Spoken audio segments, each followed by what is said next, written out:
Good morning, everyone. Welcome to this briefing. My name is Janet from the State Cybersecurity Department. Today, I'm talking about cybersecurity. We're at a historical turning point today in the US, and the situation is similar all over the world. Threat of terrorist act has been surpassed by cyber threats like cyber crimes, cyber espionage, massive attack, activism, usage of cyber weapons against critical infrastructure are all phenomena that are increasing in frequency and are able to induce more terrible damage of a pure act of terrorism. I do not think today it is necessary number one threat, but I will tomorrow. Counterterrorism Stopping Terrorist Act with the FBI is the present number one priority. On the other hand, I would like to talk about activism. Does anyone know what activism is? No, No, really. really. Oh, okay, no problem. I'll tell you.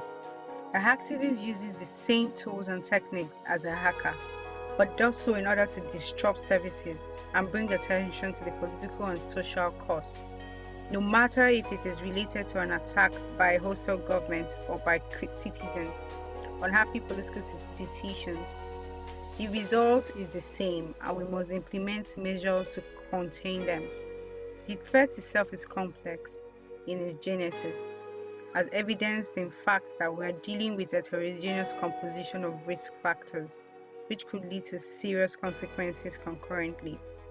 For example, one might leave a highly visible message on the home page of the website that gets a lot of traffic, or which embodies a point of view which is being opposed. A recent demonstration of activism followed the death of a Chinese airman, who was a jet fighter, collided with a US surveillance plane in April 2001.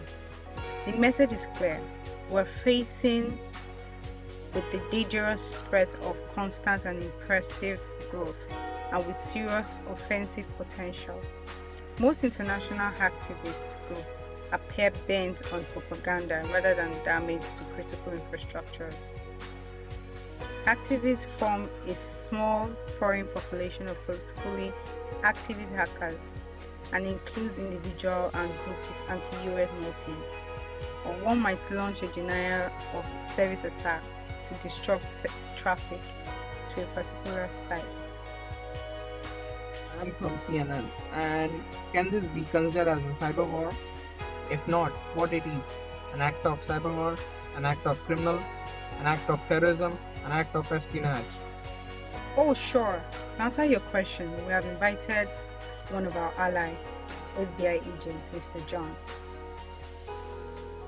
Hello, everybody. I am coming from the API. And yes, sure, we can answer these questions.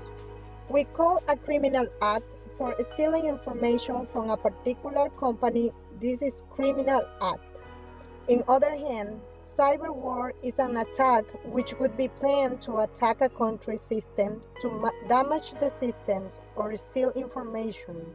Look, another cyber threat is an act of terrorism, defined by the Technology Institute as the premeditated use of disruptive activities or the threat against computers and all networks with the intention to cause harm or further social, ideological, religious, political, or similar objectives.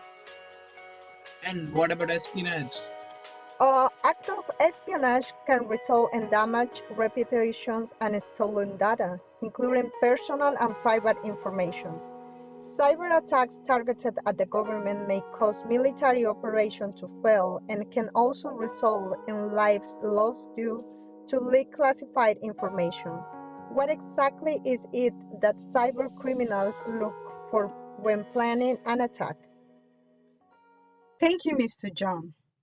Created using Powtoon.